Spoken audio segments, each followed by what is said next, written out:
Some of the first major events began actually on Wednesday with the John Hope Franklin National Symposium and the unveiling of the Greenwood Art Project.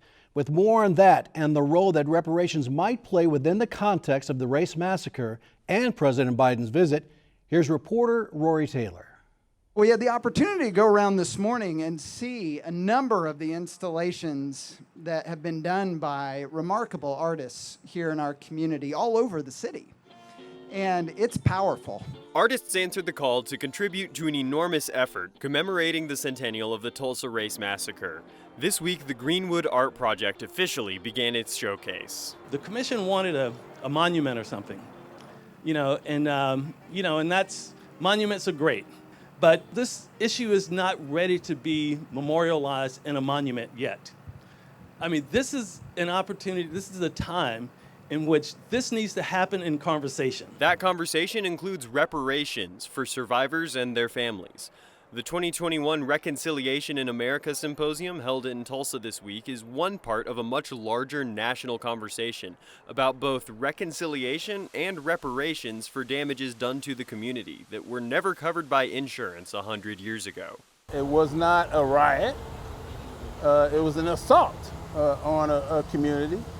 And there was here, you have a loss of generational wealth, basically. And was the same question asked when the Japanese were interned during World War II? Reparations are appropriate. I think it just becomes a matter of in what form do you issue these reparations. Last week, a number of survivors of the massacre testified before Congress. No one cared about us for almost 100 years. We and our history have been forgotten, washed away. This Congress must recognize us and our history. The story of Black Wall Street caught the attention of President Biden, who is scheduled to visit Tulsa on Tuesday. It means the world to me that a sitting president will come here and acknowledge what happened in our community in 1921.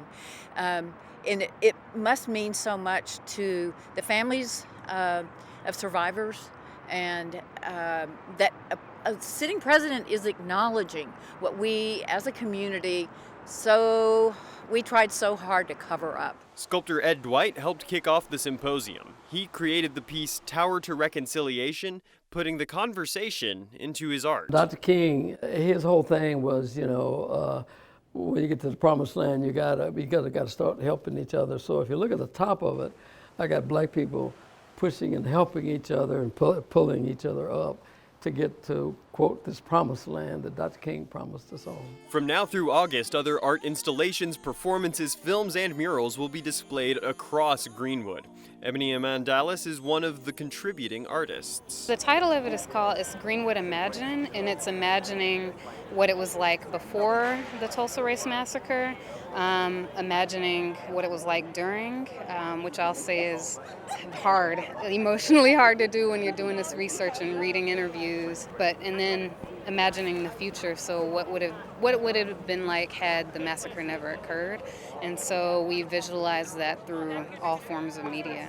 In front of Poppy's Urban Spa, another project utilizing ceramics and 3D printing to look both back on history and forward to the future. The art that we're actually creating is informed not only by the fabrication process itself, but specifically the narratives and the stories of these businesses themselves. Each one is Black woman owned and came about almost as a response to a need that each of these individuals saw within the community. For full details of when and where to find more Greenwood art projects, visit greenwoodartproject.org. Rory Taylor, the Oklahoma News Report. Rory, thank you. The city of Tulsa announcing that a full excavation of what's known as the original 18 site will resume at the Oak Lawn Cemetery next Tuesday. Last October, a team of forensic scientists discovered at least 12 coffins containing human remains, but it has not been determined if they are related to the Tulsa Race Massacre. This will be the most extensive analysis of the site to date, and it's expected to last for weeks or even months.